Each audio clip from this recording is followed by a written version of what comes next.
Assalomu alaykum va rahmatullohi azizlar. Ko'rib turganingiz 30 savol ekstra va bugungi mehmonimiz MMA bo'yicha O'zbekiston Respublikasida eng katta murabbiylardan biri meni oshnam Jasurbek bo'ladi. Jasurbek aka do'stim, oshnam meni. Bilib qo'yinglar, meni kim xafa qilsa, men oldindan ogohlantirib qo'yapman. Oshna meni xafa qilyapti desam o'zini so'kadi lekin. Jim yur deydi ko'chada.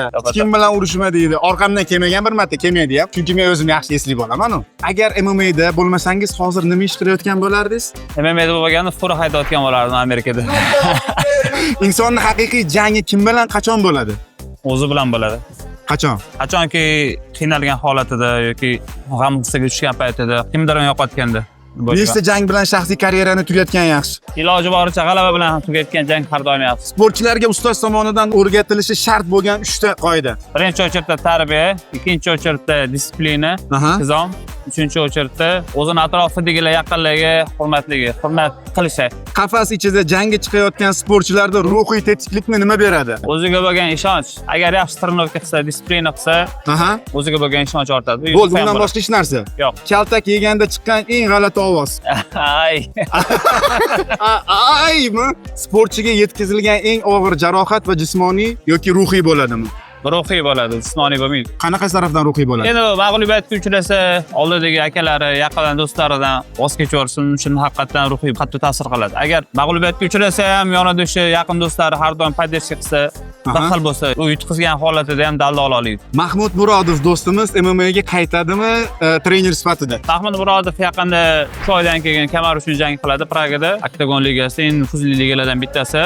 Hozir u yoqda tayyorlanyapti. Xudo xolasa 3 oydan keyin kamar olib O'zbekistonga qaytib keladi. Trener bo'lib ishlamaydi. Ko'pchilik o'ylaydi, ana, misol uchun zo'r chempionlar ham trenerlik qilib keta oladi bo'ladi, lekin u qiyin narsa. U odamni, sportchini tushunish kerak. Yuzta bo'lsa, mana shogirdlarimiz har bittasi bilan gaplashishimiz kerak, individualni o'rganishimiz kerak. Bor bo'limiz bilan berganimizdan u siz qabul qilasizmi, qilmaysizmi, u siz men tushunaman. Boshqa sportchilar tushunish qiyin. Menga jang ber deb baqirayotganlar kimdir jang beradimi? Bersa kerak, beryapti. Sizlar bermaysizlar lekin. Oila tinch bo'lishini istagan erkak nima qilish shart? Oilaga bo'lgan vaqtini ajratish kerak, mehr berish kerak. Aytganda qilish kerak, Aytganda qilish kerak.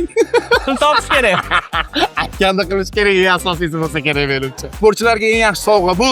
Eng yaxshi sovg'a bu pul. Esimdan chiqib qolmasdan, Evsdan voucher. Hozir iftorlikka yaqin qoldingda, hozir voucherni berib yuborib, Evsga kimdir chiqarib yuborsangiz, rostdan qotobga berishadi. Bo'ldi. Hammasiga yetadi inshaalloh. Davom etamiz. O'zbekistonda lavashdan so'ng qaysi so'z keladi? Lavashdan keyin qaysi so'z keladi? Evs keladi.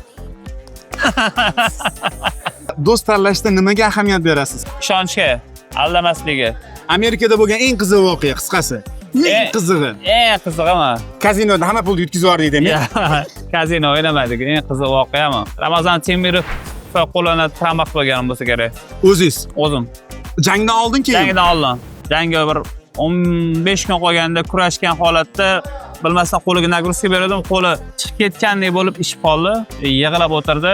Shu paytda hamma narsa ko'zim oldiga keldi. Qop-qorong'i bo'lib qoldi. Endi bu narsani tasavvur gapirib berish qiyin, so'z bilan tushuntirish chunki emotsiya, hammasi emotsiya. U yonimda yig'layapti, yotib, men unga yordam bera olmayman, chunki men o'zim tramak qo'ydim.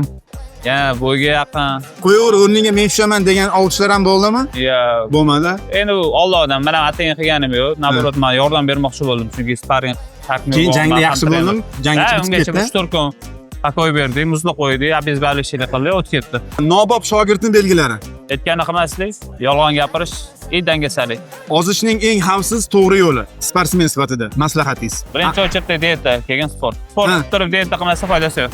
Nimadan xavotirdasiz? Mag'lubiyatdan. Farosatni yuksaltirish yo'li. Kitob o'qish. Kitob o'qish. Mas'uliyatli va mas'uliyatsiz insonlarga ta'rifingiz. Mas'uliyatsizlarga salbiy ta'rif, mas'uliyatliga ijobiy ta'rif beramiz. Orqamizda turgan fonda bitta ovozda qotirib qo'ya olasizmi? Qani? 1, 2, 3. Burloji ketdi. Hammaga ajimar, yotdik tez. 20 da ketdi. Intervyudan keyin so'kishar bolalar meni. Bu 30 savol ekstra bo'ldi. Xayr, salomat bo'lasizlar. Jasur oshnam MMA.